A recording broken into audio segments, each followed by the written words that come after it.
और दोस्तों, यहाँ बैठी और घर में बैठी पर्दा नशीं माँ और बहनों और तमाम नौजवान साथियों, मैं अल्फाजुद्दीन भाई के रिक्वेस्ट से कलकत्ता से आप लोगों से बात करने आया हूँ।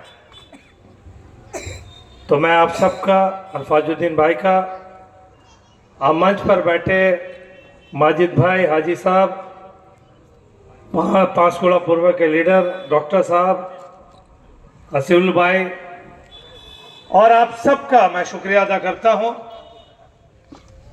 और हम सब के बीच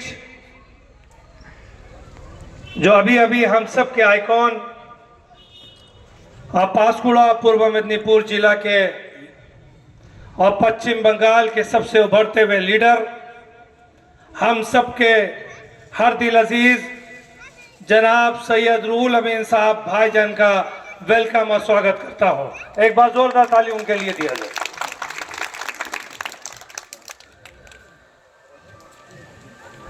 আমি ভেবেছিলাম আমি আমার বক্তব্যটা ভাইজান আগে শেষ করে চলে যাব,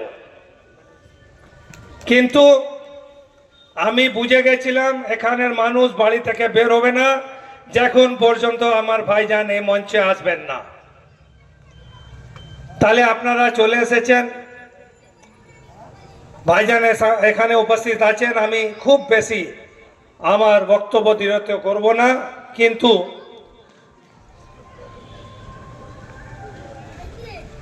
দুটা পার্ট আপনাকে বলে যাব। একটা, আজকে এই ইলেকশনে আমার একদিকে হচ্ছে তৃণমূল কংগ্রেস আর একদিকে হচ্ছে ভারতীয় জনতা পার্টি, এই তো। আর একদিকে হচ্ছে এই মাটি এই জমিয়ে জন্ম নিয়ে আপনাদের নিজের এই এলাকা এই মাটিয়ে পার্টি, এটা জাতীয় উন্নয়ন পার্টি। এটা আপনাদের পার্টি তো, এখানে জন্ম হয়েছে তো। এই পার্টি কোনো কথা রাখতে জন্য আপনাকে না কলকাতা ছুটতে হবে নাও দিল্লি ছুটতে হবে, এই পাঁশকুড়ায় হেডকোয়ার্টারে গিয়ে আপনার কথাটা বলতে পারবেন। আজকে এই ঐতিহাসিক যে ডিজাইন এখানে হয়েছে, প্রথমবার পশ্চিমবঙ্গ মাটিতে একটা রাষ্ট্রীয় পলিটিক্যাল দল জন্ম হয়েছে, তাহলে এই মাটিতে হয়েছে। আমরা সেটা ওখান থেকে প্রেরণা নিচ্ছি। যবে 1942-তে এখানে আপনাদের এই মাটিতে একটা ইংল্যান্ডকে চ্যালেঞ্জ করার জন্য এই মাটিতে একটা জাতীয় সরকার প্যারালাল গভর্নমেন্ট ফর্ম করা হয়েছিল, আর চোখে চোখ মিলিয়ে বলে দেওয়া হয়েছিল ইংল্যান্ডকে আপনাকে এখানে আসতে হবে না, এখানে মাটি, এখানে লোক, এখানে সরকার নিজে চালিয়ে নেবে। তাহলে ওই ক্ষমতা কি আজকে এখানকার মাটি এ লোকের নেই? এই কথাটা জবাব দিতে হবে আগামী ইলেকশনে। এবার কে কি বলছে আমি ওই দিকে যাচ্ছি না, কিন্তু আজকে পরিমাণ করে যাব যে তৃণমূল আর বিজেপি একসঙ্গে আছে। এই মঞ্চ থেকে আজ আমি প্রমাণ করে যাব। আপনারা যেখানে আছেন আপনি ওখানে কান খুলে আমার কথা শুনবেন। আপনার লিডার তৃণমূল কংগ্রেসে যখন ভোট চাইতে আসবে, আপনার বিজেপি প্রার্থী যখন ভোট চাইতে আসবে, আমার কথাটা এটা জিজ্ঞেস করবেন। যদি ওরা জবাব দিয়ে দেয় তাহলে ওদেরকে ভোট দিয়ে দিবেন। সব থেকে আগে ওরা বলছে আমরা এসেছি ভোট কাটতে। আমি প্রমাণ করে যাচ্ছি বিজেপি আর টিএমসি একটাই দল। নাম্বার 1 একটা একটা করে লিখে নিন। আজকে এই পশ্চিমবঙ্গ কত সিট আছে ভাই? আমার 295 এমএলএ সিট আছে তো পশ্চিমবঙ্গতে। 294 এমএলএ সিট আছে। 294-টে জাতীয় উন্নয়ন পার্টি লড়ছে 6টা সিট। 6টা সিট তো। আর এরা বলছে এটা বি টিম। আচ্ছা, আসামে ইলেকশন হয়েছে আপনারা জানেন তো। এই 9 এপ্রিল ইলেকশন হয়েছে, 4 তারিখ একসঙ্গেই রিজাল্ট ডিক্লেয়ার হবে। কত এমএলএ আছে আসামে বিধানসভাতে জানেন? 126, 126। 126-এর মধ্যে তৃণমূল কংগ্রেস ওখানে গিয়ে 22টা আসনে প্রার্থী দিয়েছে। যদি আমরা এখানে বি টিম, তাহলে ওখানে তৃণমূল কংগ্রেস আসামে গিয়ে যেখানে আপনার বিজেপির সামনে, কংগ্রেসের সামনে লড়াই, যে হেমন্ত বিশ্ব শর্মা হাজার হাজার বাঙালিদেরকে তাড়িয়ে দিচ্ছে আসাম থেকে, ওই হেমন্ত বিশ্ব শর্মাকে সোজা রাস্তা করে দিতে তৃণমূল কংগ্রেস 22টা আসনে কেন ক্যান্ডিডেট দিয়েছে, এটা জিজ্ঞেস করবেন আপনার তৃণমূল প্রার্থীতে। আপনার তৃণমূল প্রার্থীকে জিজ্ঞেস করবেন, যদি এখানে 295 থেকে মাত্র 6টা সিট, কত পার্সেন্ট হয়? 0.5%। আর 126 সিটে 22টা আসনে এমএলএ সিট ওখানে দিয়ে কার সুযোগ করে দিচ্ছেন আপনি বলুন মশাই। যদি আপনি জবাব দিয়ে যাবেন, তাহলে আমরা সবাই মিলিয়ে একসঙ্গে তৃণমূলকে ভোট দিয়ে দিব। আপনি বলুন। এটা একটা। আর একটা কথা বলছি আপনাকে, একটা হলো আসামে আপনি কি করতে গেছেন একটু বলুন তো। 22টা আসন মানে 10%, 20% সিট উপরে আপনি প্রার্থী দিয়েছেন, আপনি সুযোগ করতে যাননি। আচ্ছা, আর একটা কথা বলুন, 2021-এর ইলেকশন যখন এসেছে, 2024 ইলেকশন, এমপি ইলেকশন এসেছে, ওই সময় একটা স্লোগান তুলেছিল, দিদি ফর পিএম। দেখেছেন তো সোশ্যাল মিডিয়াতে, দিদি প্রধানমন্ত্রী। কি রকম হবে বলুন তো, কি রকম হবে? অল ইন্ডিয়াতে 545 এমপি, শাসন করতে জন্য 272 এমপি দরকার। আমার পশ্চিমবঙ্গতে 42টা এমপি, এখানে মধ্যে এখন তৃণমূল কংগ্রেস হচ্ছে 29টা এমপি। নেক্সট ইলেকশনে খুব বেশি হলে আপনি কি করবেন? 35টা হয়ে যাবেন। এটাই তো হবে। 35টা এমপি হয়ে আপনি কি রকম প্রধানমন্ত্রী হবেন, এটা একটু বলে দেন।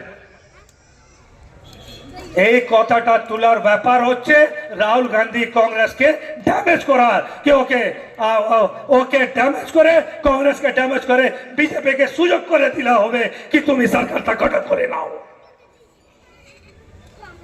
35টা 30টা 42টা এমপি মেনে নিচ্ছি, আপনি 42টা এমপি জিতে গেছেন। 42টা এমপি নিয়ে 272 সিটে আপনি কিরকম প্রধানমন্ত্রী হবেন? কি আপনাকে নরেন্দ্র মোদী প্রধানমন্ত্রী করবে নাকি?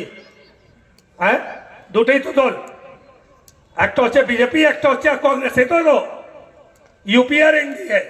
তো বিজেপি তো আপনাকে আর প্রধানমন্ত্রী করতে যাবেন না, না রাহুল গান্ধী আপনাকে 150 সিট নিয়ে প্রধানমন্ত্রী করতে যাবেন? বলুন। তাহলে এই আওয়াজটা কেন তুলছেন আপনারা? এই কথাটা আমাদেরকে বুঝতে হবে আজকে তৃণমূল কংগ্রেসে এবং প্রার্থী এবং ওনার লিডার কাছে এর থেকে জবাব নেই। আপনারা জানেন দুটা এক সঙ্গে মিলে এই প্রচারটা চালাচ্ছে, চক্রান্তটা চালাচ্ছে। 2021-এ করলো, 2024-এ করলো, 2029-এ এটাই করবে ওরা। আর একদিকে আর একটা আমি আপনাকে বলতে চাইছি, এই তৃণমূল কংগ্রেস বিজেপির সঙ্গে কি রকম জোট, এটা পরিষ্কার হয়ে যাবে আপনার কাছে এখন এই মুহূর্তে। একটু আগে আপনারা নিশ্চয় একটা ভিডিও দেখেছেন, হুমায়ুন কবিরের ভিডিও, যে একটা ভুল করে জাতীয় উন্নয়ন পার্টি গঠন করেছিল। আমরা কমপ্লেন করলাম ইলেকশন কমিশনে, কেন আমাদের জেইউপি অরিজিনাল জাতীয় উন্নয়ন পার্টি ইলেকশন কমিশন থেকে রেজিস্টার্ড 2024 থেকে আছে। এটা অ্যাকসেপ্ট করলো হুমায়ুন কবির, ওদের পার্টিটার নাম চেঞ্জ করা হয়েছে, আম জনতা উন্নয়ন পার্টি করলো। ঠিক তো? নাম চেঞ্জ করা তো হয়েছে। এবার ওর একটা ভিডিও এসেছে, আপনারা দেখেছেন তো? ভিডিও এসেছে 1000 কোটি টাকা ও চাইছে। কার থেকে চাইছে? চাইছে ওখানে ভিডিওতে বিজেপি তো। আর এই ভিডিওটা প্রকাশ করলে কে? তৃণমূল। এই ভিডিওটা কে প্রকাশ করলো? তৃণমূল। তাহলে এই ভিডিও বিজেপি তৃণমূলকে কেন দিয়েছে? এই কথাটা আপনি বিজেপি প্রার্থীকে জিজ্ঞেস করবেন এবং তৃণমূল প্রার্থীকে জিজ্ঞেস করবেন কি এই ভিডিও ওর তৃণমূল হাতে কে তুলে দিল। এটা পরিষ্কার তৃণমূল বিজেপি মিলিয়ে মানুষকে বোকা বানাচ্ছে। একদিকে তৃণমূল বিজেপিকে বিজেপি এর ভয় দেখায়, ওরা আসলে বুলডোজার চালিয়ে দিবে, মসজিদ ভেঙে দিয়ে দিবে, এ করে দিবে, ও করে দিবে। আর একদিকে ও হিন্দু হিন্দু মোল্লা এটা বলে ঘুরে বেড়ায় আর মানুষকে বোকা বানাচ্ছে। পশ্চিমবঙ্গতে ও তো তোমরা বোকা পেয়েছ। এটা বিহার নয়, এটা ইউপি নয়, এটা গুজরাট নাই, আমাদের তাদের সরকার তাদের লিডার দরকার নাই। পশ্চিমবঙ্গ মাটিতে পশ্চিমবঙ্গ লোক এখানে বসবাস করে, আর পশ্চিমবঙ্গ লোক গভর্নমেন্ট গঠন করবে, তোমার দরকার নেই।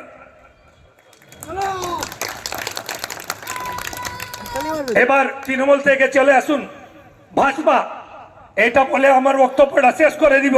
শুনুন, এই কদিন আগে যোগী আদিত্যনাথ এসেছিল তো, কে এসেছিল?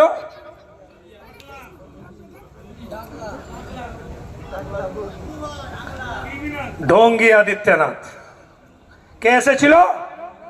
ঢঙ্গি আদিত্যনাথ। ওরা যোগী বলতে পারবো না তো, ওটা যোগী নেই। ওই আশ্রমে যোগীকে হত্যা করে ওই আসনটা নিয়েছে। তার মার্ডার কেসটা চলছিল ওরা কোর্টে, জানেন? ওই মাঠে যে যোগী ছিল তাদেরকে মার্ডারে হত্যায় আরোপে ওরা কেস চলেছে। যখন মুখ্যমন্ত্রী এসে তবে ওটা শেষ করলো, জানেন? ওই যোগী এখানে এসে কি বলছে জানেন? এখানে এসে বলছেন बंगाल को बंगाली चलाएगा, उर्दू मुल्ला कोई नहीं चलाएगा। और जाने ना कि एखाने उर्दू भाषाभाषी मुसलमान शुधु 60 लाख, एखाने बंगाली मुसलमान 3 कोटी बेशी बंगाली मुसलमान आछे।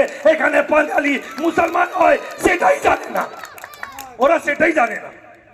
योगी आदित्यनाथ एवं लज्जा लागे ना?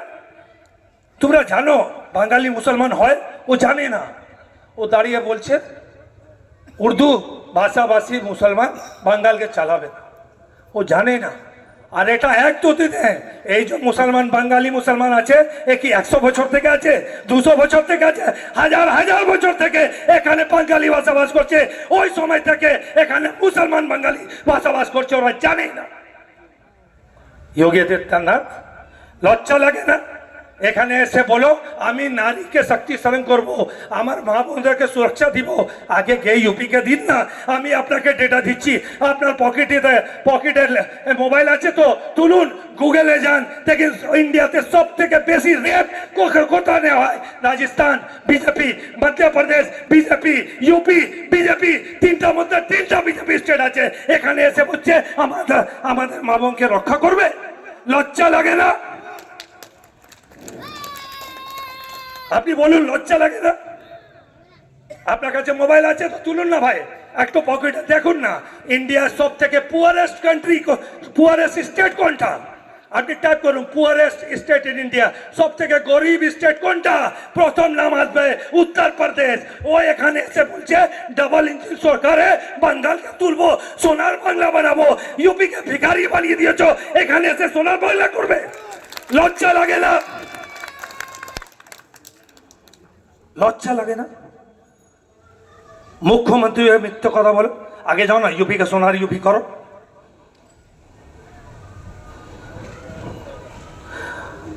আর একদিকে আমাদের হোম মিনিস্টার অমিত শাহ এসেছে, 1 সপ্তাহ থেকে এখানে আছে, জানেন?